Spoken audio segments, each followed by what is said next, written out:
안녕하세요. 죄안가족 여러분, 김성민 목사입니다. 오늘 하루도 언제나 우리를 바라보시며 보호하시며 지키시는 위대하신 하나님을 바라보며 그 은혜 가운데 설 수 있는 귀한 믿음의 사람들이 되어지기를 주의 이름으로 바랍니다.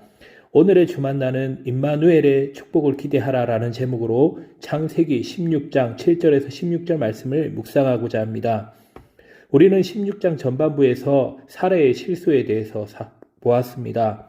하나님이 아브라함에게 자녀를 주시겠다고 약속하였음에도 그 약속을 끝까지 기다리지 못하고 그만 인간적인 방법으로 자기의 종을 대신해서 임신하게 내주었습니다. 그런데 그 종인 하갈이 아이를 갖게 되자 주인인 사레를 멸시하였습니다. 결국 사레는 자기가 뿌린 대로 거두게 된 것입니다.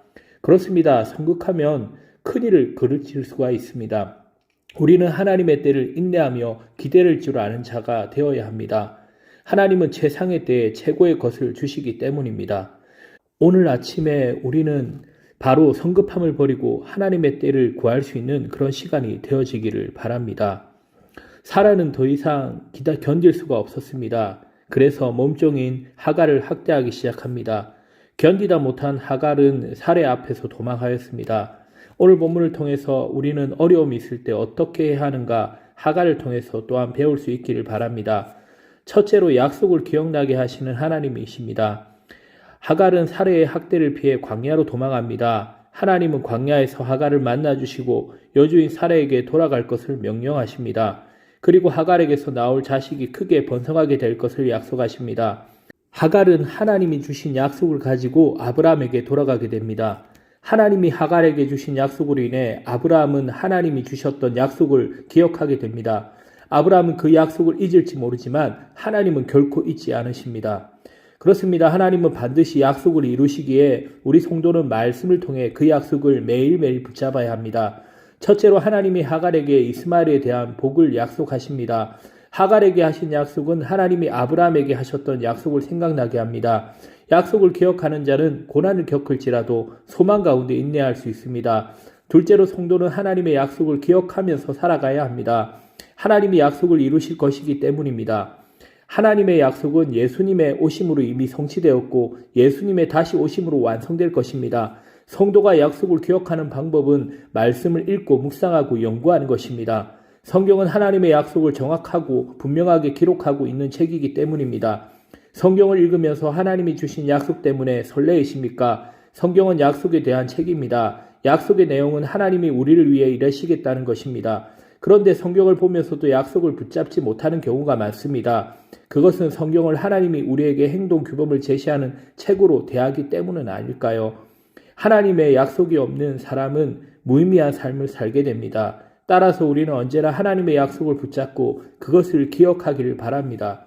그러기 위해 성경을 통해 하나님이 예수 그리스도를 보내셔서 우리를 위해 무슨 일을 행하셨고 또 행하실지 주목해야 할 것입니다. 둘째, 고통을 들으시는 하나님입니다. 하나님은 하갈의 아들 이름을 이스마엘이라고 정해주십니다. 그 이름의 뜻은 여호와께서 고통을 들으셨다입니다. 하나님은 비천한 여종의 고통까지도 들으십니다. 하갈은 광야의 고통 중에서 살피시는 하나님을 배웠습니다라고 고백합니다.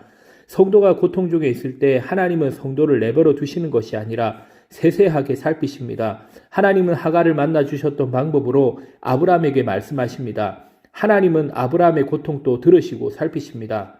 그렇습니다. 성도는 하나님의 어떠한 상황에서도 보살피시고 돌보시기에 하나님께 기도할 수 있습니다. 첫째, 하나님이 우리에게 관심을 거두신다면 우리의 상황은 막막해질 것입니다. 하지만 하나님은 그분의 백성인 우리에게 끊임없이 관심을 가지고 돌보십니다. 때론 상황이 호전되지 않고 여전히 어려운 가운데 있어 하나님이 고개를 돌리셨다라고 생각할 수 있습니다. 하지만 하나님은 끝까지 우리를 살피시고 돌보십니다. 둘째, 하나님이 들으시고 살피시기에 성도는 하나님께 기도할 수 있습니다. 고난의 시간이 길어져도 하나님이 돌보시고 계시기에 절망하지 않습니다. 성도는 소망을 가지고 하나님이 신실하게 일하실 것을 기대하며 기도해야 합니다. 전능하시며 우리를 돌보시는 하나님을 확신하십니까? 하나님은 우리와 언제나 함께 하시고 우리를 돌보십니다. 우리가 염려와 걱정에 빠지지 않는 이유는 들으시고 살피시는 하나님께 기도할 수 있기 때문입니다.